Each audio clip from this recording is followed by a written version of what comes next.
أكل التفاح نضوج للمعدة، مضغ اللبان يشد الأضراس وينفي البلغم ويقطع ريح الفم.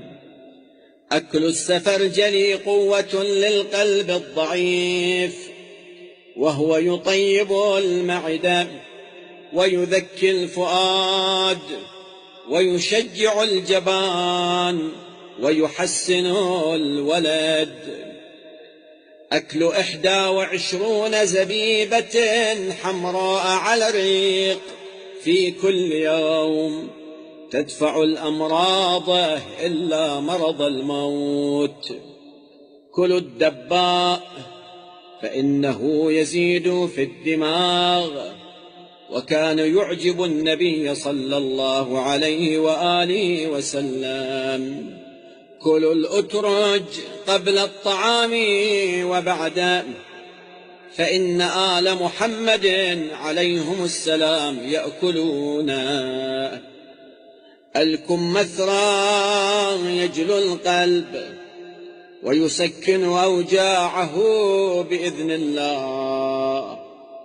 كلوا الرمان بشحمه فإنه دباغ للمعدة، وفي كل حبة من الرمان إذا استقرت في المعدة حياة للقلب وإنارة للنفس، ويذهب بوسواس الشيطان 40 ليلة. كلوا الهندباء فإنه ما من صباح إلا وعليه قطرة من قطرات الجنة.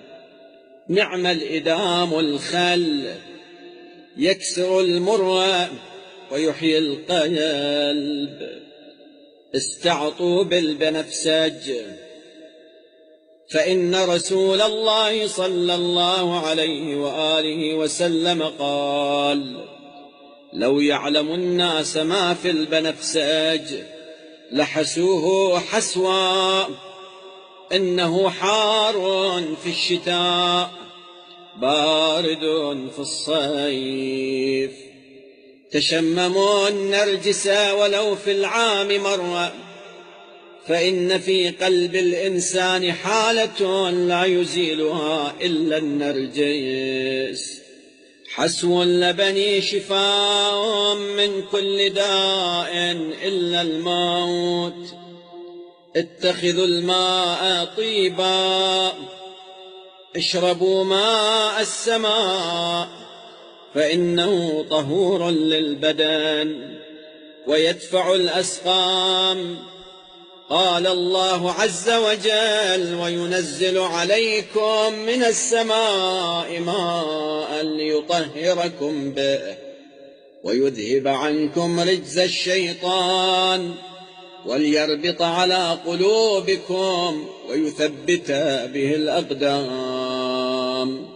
4 أنهار من الجنة: الفرات والنيل وسيحان وجيحان. الحبة السوداء ما من داء إلا وفيها منه شفاء إلا السأم. خالفوا أصحاب المسكر وكلوا التمر فإن فيه شفاء من الأدواء. ما تأكل الحامل شيئا ولا تبدأ به أفضل من الرطب. قال الله عز وجل لمريم عليها السلام: وهزي إليك بجذع النخلة تساقط عليك رطبا جنيا فكلي واشربيه وقري عينا. لعق العسل شفاء من كل داء.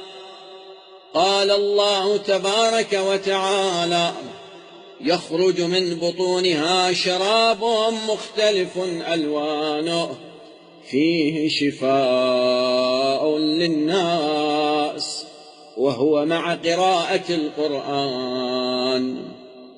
عليكم بالزيت فإنه يذهب البلغم ويشد العصب ويحسن الخلق ويطيب النفس ويذهب الغام. إذا ضعف المسلم فليأكل اللحم باللبن، فإن الله جعل القوة فيهما.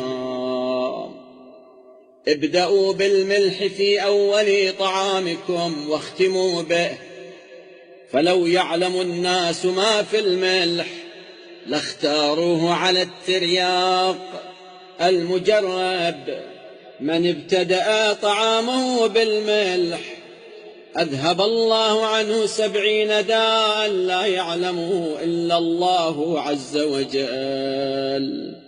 أقروا الحار حتى يبرد ويمكن، فإن رسول الله صلى الله عليه وآله وسلم قال: وقد قرب إليه طعام حار أقروه حتى يبرد ويمكن أكله. وما كان الله ليطعمنا الحار، والبركة في البارد، والحار غير ذي بركة. أقلوا من أكل الحيتان، فإنها تذيب البدن وتكثر البلغم وتغلظ النفس. لحوم البقر داء، وألبانها دواء، وأسمانها شفاء. تنزهوا عن أكل الطير الذي ليس له